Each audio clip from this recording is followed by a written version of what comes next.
तर मैत्रिणींनो, आज आपण बनवणार आहोत पालक फ्लेवरचे तांदळाचे पापड आणि आपली सखी या यूट्यूब चॅनलवर आपले स्वागत आहे।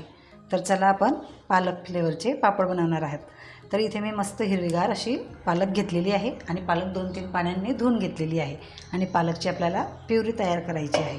तर प्युरी तयार करण्यासाठी मी इथे पालक आता जाडसर अशी कट करून घेते, म्हणजे आपल्याला मिक्सरच्या भांड्यात ही पालक आपल्याला भरता येईल। तर मी थोड्या काड्यासुद्धा घेतलेल्या आहे। जर आपल्या पालकला अशा बारीक काड्या असल्या तर तुम्ही काड्यासुद्धा घेऊ शकतात।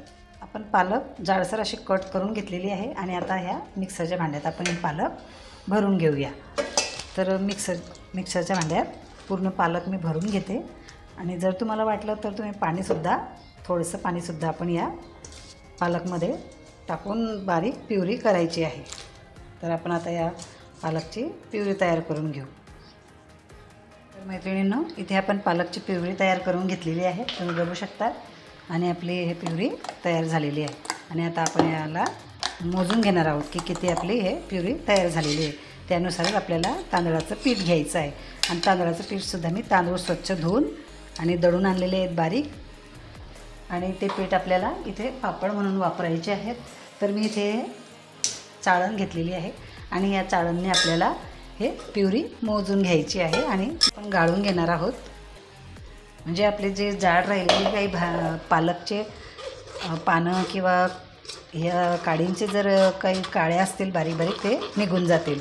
तर ह्या पद्धतीने आपण गाळून घेणार आहोत, म्हणजे आपल्याला छान बारीक अशी प्युरी तयार मिळेल। पालकची प्युरी गाळून घेतली आणि तुम्ही बघू शकता एवढा आपला असा कुच्चा बाहेर आलेला आहे आणि आपलं हे प्युरी आपल्याला तयार मिळालेली आहे। तुम्ही बघू शकता किती छान आपली प्युरी इथे तयार झालेली आहे आणि आता ही प्युरी आपण मोजून घेणार आहोत। मोजूनच आपण घ्यायचं आहे, कारण मग आपल्याला पीठसुद्धा समजेल की किती आलेली आहे। हे 1 बाऊल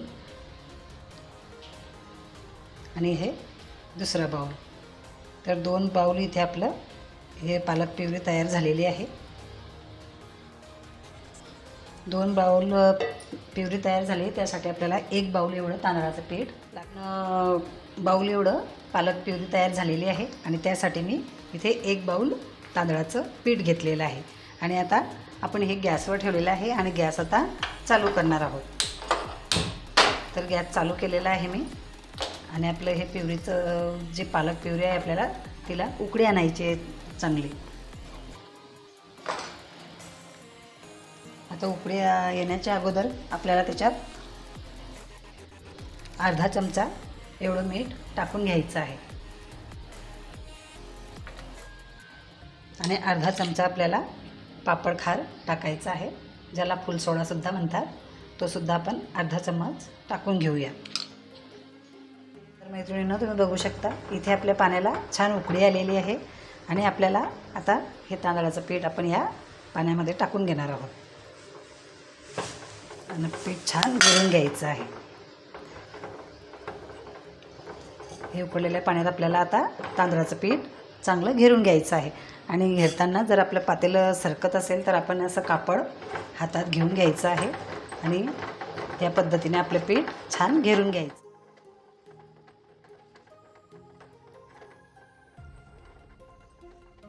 पीठ आपलं छान घेरून झालेलं आहे आणि हे घेरलेलं पीठ आपल्याला आता छान मळून वाफेवरती ठेवायचं आहे। तर पीठ घेरून घेतलेलं आणि इथे मी एक थाट घेतलेला आहे आणि थाटात प्लास्टिक पेपर अंथरलेला आहे। ह्या प्लास्टिक पेपरवर आपल्याला छान हे पीठ मळून घ्यायचं आहे आणि एकजीव करून आपल्याला त्याचे गोळे तयार करून वाफेवरती ठेवायचे आहेत। तर मी इथे हे पीठ पूर्ण ह्याच्यात थाटात टाकून घेणार आहे। या पद्धतीने आपण थोडं थोडं असं मळून घेणार आहोत।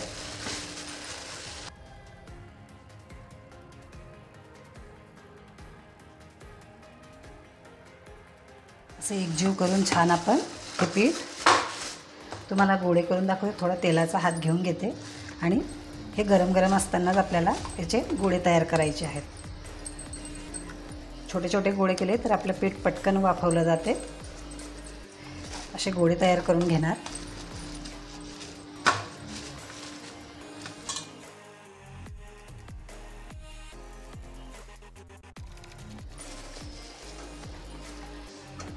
आणि या राहिलेल्या पिठाचे सुद्धा आपल्याला गोळे तयार करायचे आहे त्याच पद्धतीने. घेरलेल्या पिठाचे मी असे इथे गोळे तयार करून घेतलेले आहेत आणि गोळे इथे वाफवायला मी ठेवलेले आहेत. खाली आपल्या कढईमध्ये पाणी उकळते आहे, वरून ही चाळणी आहे आणि चाळणीत आपण हे गोळे ठेवलेले आहेत आणि गोळे आपल्याला आता छान वाफवून घ्यायचे आहे. तर इथे मी हे गोळे उकळत्या पाण्यावरती ठेवलेले आहे आणि ते आता वाफवतील आणि आपण आता त्यांच्यावर झाकण ठेवून देऊया आणि 10 मिनिटांपर्यंत आपण त्यांना आता वाफवून घेऊया. आपण पीठ वाफायला ठेवलेले होते आणि 10 ते 15 मिनिटं झालेली आहेत आणि तुम्ही बघू शकता आपलं पीठ छान असं वाफवलं गेलेले आहे आणि आपल्याला एक एक गोळा करून लाटून घ्यायचं आहे. जर तुम्ही जास्त जण लाटणारे असले तर सगळेच गोळे घेऊन घ्या आणि जर तुम्ही एकटे असाल तर एक एक गोळा करून लाटायचा. तर मी इथे एकटी आहे म्हणून मी एक एक गोळा घेणार आहे आणि हे परत राहिलेलं पीठ झाकून ठेवणार आहे म्हणजे ते अजून छान शिजून जाईल. आणि आता आपण हा एक गोळा घेतलेला आहे आणि हा एक गोळ्याला आपण छान आता या कॅरी बॅगवरती मळून घेणार आहोत. परत एकदा असं मळून आपण काढून घेतलेला आहे आणि एक गोळा आपण आता हा घेऊन घेतलेला आहे आणि आता ह्या एक गोळ्याचे आपल्याला पापड तयार करून घ्यायचे आहेत. तर जर आपण एकटे असला तर एक एक गोळा करूनच घ्यायचा, नाहीतर आपण एक खट्टे काढून ठेवले तर थंड झाल्यावर आपलं पीठ कडक होऊ शकते. म्हणून मी बाकीचं झाकून ठेवलेलं आहे आणि इथे एक गोळा घेतलेला आहे आणि ह्या एक गोळ्याचे आपण आता पापड तयार करून घेणार आहोत. तर माझ्याकडे पापड करण्याचं हे यंत्र आहे, मी त्याच्यावरच हे पापड दाबून घेणार आहे. या गोळ्याचे आपण असे गोळे तयार करून घेतले छोटे छोटे आणि आता एक गोळा मी घेतला आणि हलकासा तेलाचा हात घ्यायचा आणि या खालती कॅरी बॅगचं एक सीट आहे त्याला लावून घ्यायचं आणि वरून असा उंडा ठेवून यालासुद्धा हलकासा तेलाचा हात लावला. जास्त तेल वापरायचं नाही कारण आपले हे उन्हाळ्याची साठवण करून ठेवायचे पापड आहेत तर ते तेलकट असले तर त्यांची वास येऊ शकते म्हणून आपण तेल अगदी थोडंसंच लावायचं.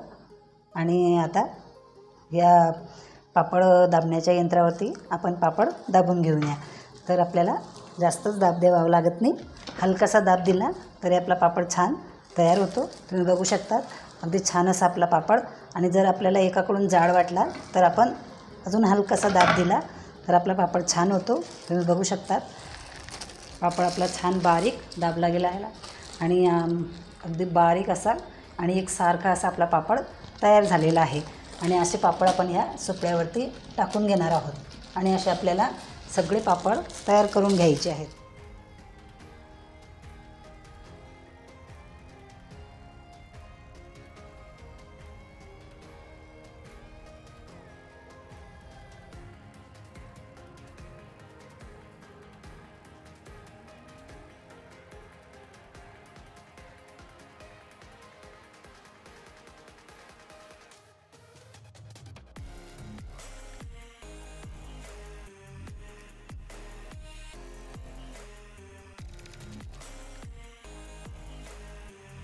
असे आपण या पद्धतीने सगळे पापड तयार करून घेणार आहोत आणि एक एक उंडा मी काढून असे पापड मी दाबून घेणार आहे. तर मैत्रिणींनो, आपण जे पालकचे पापड बनवले होते ते छान आपले आता पापड सुकलेले आहेत. तुम्ही बघू शकता किती छान आपले पापड अगदी काचेसारखे दिसत आहेत आणि रंगसुद्धा किती छान आला आहे. अगदी पालकचा रंग आला आहे हिरवा हिरवा. आणि हे पालकचे पापड मी 2 दिवस छान उन्हात वाळवून घेतलेले आहेत आणि मी आता तुम्हाला तळूनसुद्धा दाखवते. तर इथे मी कढईमध्ये तेल ठेवलेलं आहे आणि तेल आता आपलं तपलेलं आहे आणि आता पापड आपण या तेलात तळून बघूया.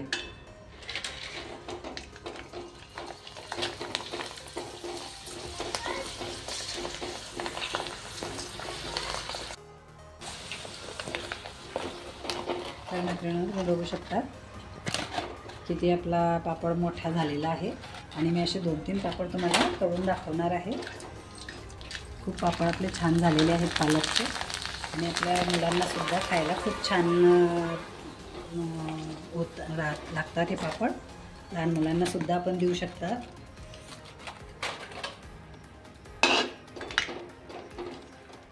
तर मैत्रिणींनो, तुम्ही बघू शकता एवढा आपला पापड होता आणि केवढा झालेला आहे. तुम्ही बघू शकता किती छान आपले पापड झालेले आहेत. अगदी नरम झालेले आहेत. अगदी सहज आपल्या पापडाचं तुकडं पडत आहे. खूप नरम पापड आपले झालेले आहेत. तर मैत्रिणींनो, असे पापड तुम्हीसुद्धा करून बघा. करायला खूप सोपे आहेत. काही जास्त वेळ लागत नाही आणि काही जास्त मेहनत लागत नाही आणि खायला खूप छान लागतात. तर मैत्रिणींनो, तुम्हाला जर ही पापडचा व्हिडिओ आवडला असेल तर लाईक करा, शेअर करा आणि सबस्क्राईब करायला विसरू नका. धन्यवाद. तर पुन्हा भेटूया एका छानशा रेसिपीसोबत.